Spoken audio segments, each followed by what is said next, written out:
반갑습니다. 꿈과 희망의 씨앗을 심는 이야기꾼 김영선입니다.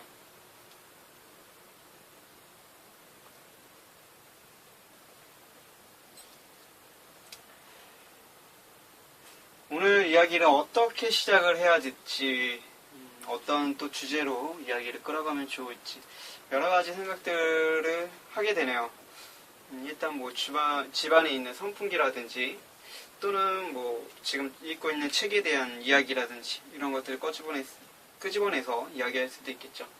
현재 읽고 있는 책은 프레임이라는 책입니다. 쉽게 예를 들면 그런 것이라고 하더라고요. 이제 작가가 써놓으신 부분들인데,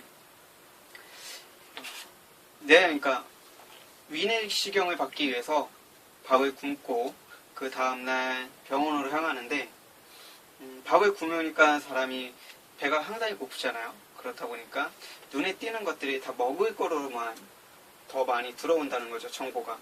밥집이 보이고 길거리에서 파는 음식들이 보이고 TV를 틀어도 먹는 방송만 보이고, 이렇듯 사람의 프레임이라는 것은 현재 내가 많은 관심을 갖고 있고 어떤 것에 주안점을 두고 있냐에 따라서 그런 것들이 많이 보인다고 합니다.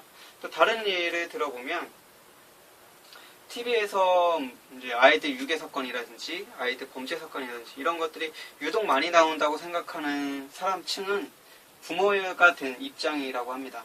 그러니까 자녀를 키우고 있는, 그러니까 아이가 몇 살 이제 갓 태어났거나 뱃속에 있거나 혹은 태어난 지 몇 년이 되지 않는 그런 부모, 그런 아이를 둔 가정, 그리고 가족들, 이런 사람들에게는 유독 그런 기사들이 눈에 잘 들어오고 더 우리의 뇌 속에는 활발하게 정보가 입력된다고 하더라고요. 그렇듯 우리가 프레임을 생각을 해보면 저도 그런 적들이 상당히 많았었던 것 같아요. 어떤 관심 있던 거에 대해서 훨씬 더 눈에 더 많이 띄게 되고 훨씬 더 집중하게 되는 그런 것들이 있는 것 같습니다. 아직 책을 전체를 보지 못했기 때문에 지금은 그 책에 대해서 이렇다 저렇다 말할 건 없지만, 프레임에 대한 이야기를 하면서 참 이 프레임을 어떻게 활용을 하면, 어떻게 이용을 하면 내 삶에 큰 습관? 이런 것들을 바꿀 수 있을까라는 또 생각을 해봅니다. 물론 그렇게 쉽지는 않겠죠. 책에 나와 있는 대로 한다고 해서 삶이 변한다면 세상에 있는 모든 분들이 다 변할 수 있다고 저는 생각을 합니다. 그렇지 못하다는 건 책을 낸 사람은 나온 대로, 그러니까 책에 나온 내용대로 본인이 직접 해보고 연구 결과를 통해서 또 많은 사람들의 어떤 통계학적인 수치를 통해서 이뤄낸 성과일 수도 있습니다. 하지만 세상에 60억 명이 넘는 인구가 지금 70억 명이 되려나요? 잘 모르겠네요. 하여튼 60억이 넘는 인구 중에서 정말 몇이나 그 통계학적인 수치에 맞아떨어질까요? 통계학적으로 아무리 70%, 80%라고 하더라도 절대 100%라고 나올 수 없다고 저는 믿습니다. 90%가 넘는다고 하더라도요. 분명히 소수 60억 중에 딱 한 명 정도는 어떻게 보면 우리가 알지 못하는 그런 다른 성향, 생각, 생김새, 모든 환경, 뭐 여러 가지 것들이 있잖아요. 이런 것들이 다 다를 수도 있고 거기서 이루어지는 결과물이라든지 뭔가 이뤄내는 것들이 다 다를 수 있다고 생각이 들어요. 그렇기 때문에 저는 책은 좋아하지만 책에서 배울 게 있다고 믿지만 책이 전부라는 생각은 하진 않습니다. 그래서 책을 보면서 자기계발서 중에서 가장 이제 유명했던 분이 있었는데 그분의 이름이 지금 까먹었네요. 제가 블로그에도 올렸었는데 그분의 책을 보다 보면 그런 구절이 나와요. 책은 보지 마라. 책보다 삶에서 훨씬 더 많은 것을 깨달을 수 있다라고. 그런 것들. 그리고 책을 보면서 그렇게 양분된 내용들이 나오기도 합니다. 어떤 분은 자신의 책을 냈지만 나는 이 책 끝으로 책을 읽지 않았으면 좋겠습니다. 독자들한테 그렇게 호소하시는 분들이 있고요. 또 어떤 분은 책이 전부다라고 말씀하시는 분들이 있습니다. 제 주변에도 자신의 주관적인 생각을 이야기하면서 자신의 생각이 옳다라고 또 이야기하시는 분들도 상당히 많이 있어요. 생각을 해보면 정치인이나 연예인이나 모든 좀 영향력이 있는 사람들은 사업가도 마찬가지겠죠. 그분들은 본인들이 말하는 그 주관적인 생각, 그게 옳다, 신념이다라고 믿고 그들을 실천하시는 분들이 상당히 많이 있습니다. 물론 이제 그를 추종한다는 표현이 맞을까요? 그분의 의견이라든지 여러 가지 것들을 옳다라고 생각하고 이제 따르시는 분들도 상당히 많다라는 거죠. 물론 그런 부분에 있어서는 다수의 의견, 다수의 사람들이 많이 따라가고 의견이 좀 휩쓸릴 수도 있다라고 저는 생각이 들어요. 하지만 분명 그와 반대되는 생각, 그와 맞지 않은 생각을 갖고 있는 소수도 있다라는 저는 그런 전제를 두셨으면 좋겠고, 항상 자기 자신의 주관적인 이야기를 할 때 물론 모르겠습니다. 저 같은 경우도 상당히 그런 주관적인 사람이었기 때문에 지금 좀 변하면서 그럴 수도 있죠 라고 말을 하게 됐지만, 예전에는 저도 그랬던 것 같아요. 그럴 수밖에 없습니다. 그런 거예요. 좀 뭔가 확신하고 단정 짓는 그런 이야기들을 상당히 많이 했던 것 같아요. 근데 사람들은 그렇게 확신하고 단정 짓는 이야기에 훨씬 더 뭔가 신뢰감을 얻고 그 사람의 편이 돼주는 그런 분들이 많고요.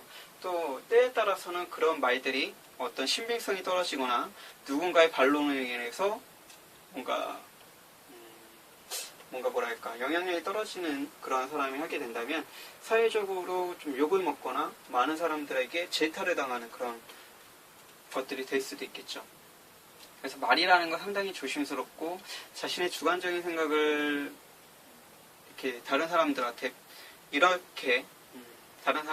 표현을 한다는 것은 정말 힘든 작업이라고 저는 생각이 들어요. 그래서 제 주변에 저한테 그렇게 주관적인 분을 이야기해 주신다면 저도 가끔씩은 꾹꾹 참아왔다가 이야기는 합니다.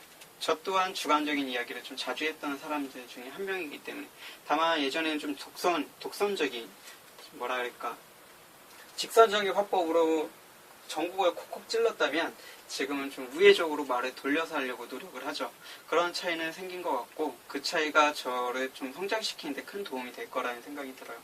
그래서 프레임, 뭔가 자신이 지금 처해 있는 상황, 자신이 생각하는 그런 프레임이 그렇다고 하더라고요. 어떤 뜻에 대해서 나오지 않고 그 프레임의 정의를 내리자면 창틀, 무언가의 틀이라고 얘기를 하더라고요.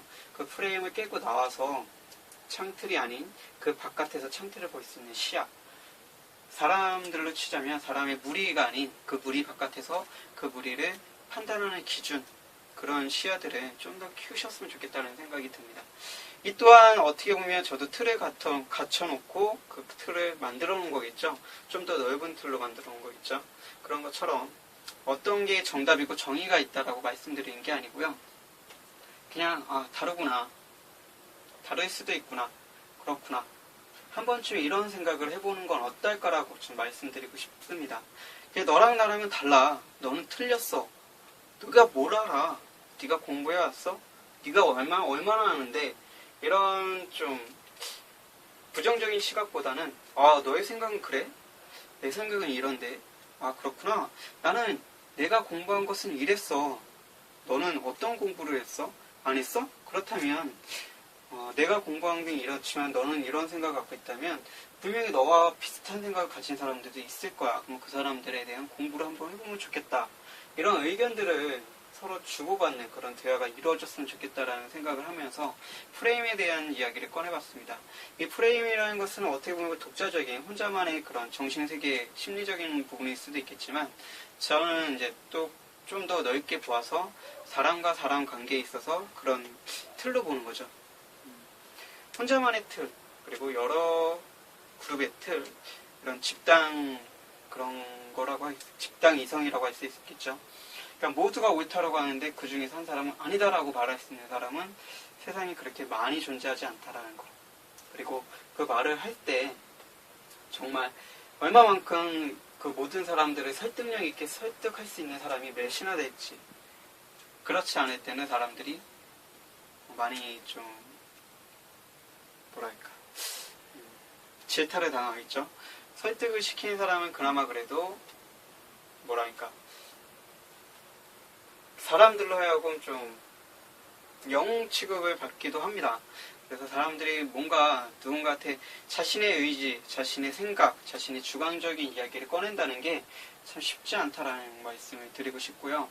프레임이라는 그런 생각의 틀을 갖다 놓지 마시고 한 번쯤은 그걸 깨고 나와서 나의 생각이 이래라고 한 번쯤 누군가에게 너의 이야기는 이렇지만 나는 이렇게 생각을 해 라고 이야기할 수 있는 사람이 되셨으면 좋겠고요. 그런 이야기가 저희 동영상, 저희 블로그에 댓글로 남겨주면 저는 항상 고마운 마음으로 받아들이도록 노력하겠습니다. 이걸 받아들이는 노력 또한 저를 성장시키기 위한 하나의 발판인 것이지 여러분들과 욕을 먹지 않게 해서 하는 행동은 아니에요. 처음에는 그러려고 했었던 때가 있었습니다. 하지만 그건 진정성이 떨어지고요. 뭔가 가식적인 느낌이 강하지만 지금 같은 경우는 제가 조금씩 그런 시련들, 아픔들 그런 것들을 겪으면서 지금 2단계 와 있고 앞으로는 더 많은 것들을 겪으면서 또 많이 달라지겠죠. 그러면서 느낀 게 있다면 지금 생각하는 마음은 다른 사람들의 다른 그런 마음들, 다른 생각들을 정중하게 받아들일 줄 알아야 된다는 마음입니다. 물론 때에 따라서는 감정을 건드리는 그런 댓글들도 있어요. 말들도 있고 그렇게 마음의 감정을 건드리게 되면 저도 가끔씩은 이제 이성적인 부분에서 주체를 못하는 경우도 있죠. 그런 것처럼 어떻게 보면 사람이 아다르고 어다르다고 해서 본인의 생각은 그 사람의 감정을 건드리려고 했던 건 아니지만 당사자로 하여금 감정이 상했다면 그 또한 또 상처가 아닐까라는 생각을 하면서 말이라는 거, 글이라는 거 정말 어렵고 힘들지만 그 또한 어떻게 보면 우리가 가다 놓은 프레임, 생각의 틀이 아닐까라는 생각을 하면서 어떻게 보면 저의 말씀을 들으면서 뭐야, 표현을 하라는 거야? 말라는 거야? 이런 의문이 들 수도 있겠네요. 저는 표현하라고 말씀드리고 싶고요. 표현을 할 때 좀 더 상대방의 마음을 헤아려주면서 표현하면 어떨까? 저 또한 그런 사람이 되고자 노력을 하고 있고 아직까지 많이 부족한 사람이라는 걸 깨닫고 있기 때문에 이렇게 조심스럽게 말씀을 드리고 있고요. 뭔가 나와 다른 의견, 그리고 다수와 다른 의견이라고 할지라도 그건 틀린 것이 아니라 다른 것이다 라고 생각해 주셨으면 좋겠습니다. 오늘 동영상을 여기서 마치도록 할게요. 프레임, 제가 읽고 있는 책에 대해서 이야기한 것보다는 그 제목에 대해서 이야기를 했네요. 저도 아직까지는 그 프레임에 대한 정의, 그 책을 쓴 저자의 정의만 좀 알게 된 거지, 그 프레임이라는 단어에 대한 정의, 혹은 내가 생각하는 프레임이라는 단어의 정의를 아직 내리지 못한 것 같아요. 하지만 어렴풋이 이렇게 생각하고 있다는 걸 여러분께 말씀을 드렸고, 그게 틀린 것이 아닌 다른 것이다 라고 말씀드리고 싶었습니다. 동영상은 여기서 마치도록 할게요. 여러분들의 삶은, 여러분들의 꿈은, 그리고 다시 하겠습니다. 여러분들의 삶은, 여러분들의 꿈은, 그리고 여러분을 응원하는 꿈대표 김영선입니다.